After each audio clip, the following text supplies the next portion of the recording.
तो हेलो बच्चों, नमस्कार। आप सभी को सबसे पहले तो आर्टिकल लिखने में 4-5 बातों का ध्यान रखना होता है, जो मैं आपको इस वीडियो में बताने वाली हूँ, ताकि आप 24 मार्च को बहुत ही आराम से आर्टिकल लिख कर आओ और आपको 10 नंबर आर्टिकल के लिए पक्का मिल जाए।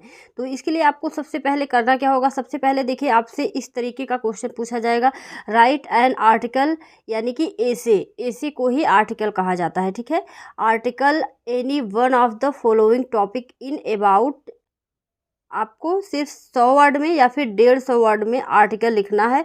और यहाँ पर देखिए मैं आपको पूरा यहाँ पर डिटेल में दिखाऊंगी कैसे आप लोगों को लिखना है।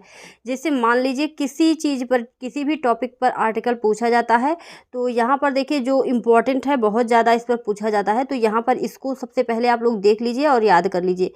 सबसे पहले जो है आर्टिकल में आप लोग जो आर्टिकल रहेगा उसको लिखेंगे। ठीक है, the future of democracy in India, ठीक है, इसको लिखेंगे। उसके बाद देखिए इंट्रोडक्शन लिखेंगे। इंट्रोडक्शन आप लोग देंगे डेमोक्रेसी का, जैसे इंट्रोडक्शन यहाँ पर मैंने दिया हुआ है, democracy is a form of government, it has been described in different way by different thinkers. ठीक है, अब्राहम लिंकन।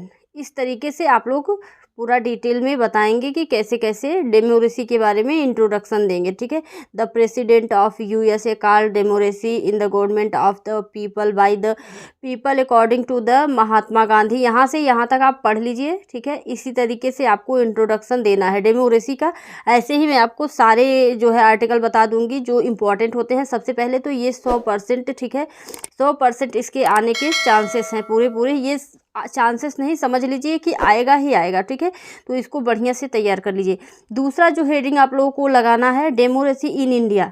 ठीक है, डेमोक्रेसी इन इंडिया में आपको इसमें डेमोक्रेसी इन इंडिया में लिखना है, since India a new constitution come in the operation we have held 13 general elections and the 14th, ऐसे करके आपको यहाँ पर आप पढ़ लीजिए क्या क्या लिखना है। ठीक है, 13 general elections and the 14th is expected to be held by the middle of this year. These elections, यहाँ से यहाँ तक आपको लिखना है डेमोक्रेसी का। यहाँ से देख लीजिए अच्छे से, इसी तरीके से चाहे आप याद करके छाप आओ, और या फिर क्योंकि ये जो यहाँ पर आपको आर्टिकल दे रही हूँ ये पूरा पेपर में आपका छपने वाला है। ठीक है, तो आप आंसर इसका जान लो आप कैसे छापोगे।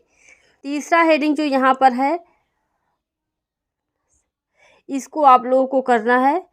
ठीक है, ये हेडिंग भी आप लोग तैयार कर लो, Indian democracy still suffer from, ठीक है, इस तरीके से many ills, they are likely Indian democracy to continue for some time before they are completely removed. ठीक है, इस तरीके से इसको भी तैयार कर लीजिए क्या क्या लिखा हुआ है यहाँ से यहाँ तक।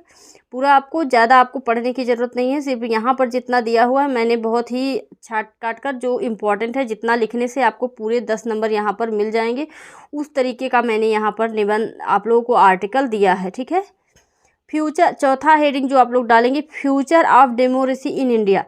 तो यहाँ पर आपको recently we have seen the down the fall of knife democracy in the east and the west, इस तरीके से, एंड आल्सो इन आवर, इस तरीके से, these thought the perhaps India was also going the same way. ठीक है, इस तरीके से यहाँ पर लिखना है। और लास्ट जो होता है, जैसे आप लोग हिंदी में निबंध करते थे वही चीज़ यहाँ पर भी है, लास्ट में आपको कंक्लूजन लिखना है, यानी कि निष्कर्ष लिखना है कि क्या ये आपका डेमोक्रेसी का निष्कर्ष क्या निकला। In the light of our previous elections we have elections we can country has been, इस तरीके से यहाँ से यहाँ तक। और भी आपको बढ़ाना हो तो आप बढ़ा सकते हो कंक्लूजन में, मैंने छोटा सा कंक्लूजन यहाँ पर दिया है, तो आप लोग बढ़ाना चाहो बढ़ा सकते हो। तो आप लोगों ने देखा इस तरीके से 5 हेडिंग्स इंपॉर्टेंट है आप लोगों को। कोई भी आप आर्टिकल लिख रहे हो उसमें 5 हेडिंग्स इंपॉर्टेंट है, और कभी कभी बिना हेडिंग का भी आर्टिकल इंपॉर्टेंट होता है, तो उसको भी देख लीजिएगा। चलिए आप लोग इसको तैयार कर लीजिए। अगला जो इम्पोर्टेंट आर्टिकल है अगली वीडियो में मैं आपको दूंगी, तो चैनल को इसके लिए सब्सक्राइब कर लीजिए और बेल आइकन को दबाना ना भूलिए। और वीडियो अच्छा लगा हो तो लाइक कर दीजिए। मिलते हैं नेक्स्ट वीडियो में, धन्यवाद।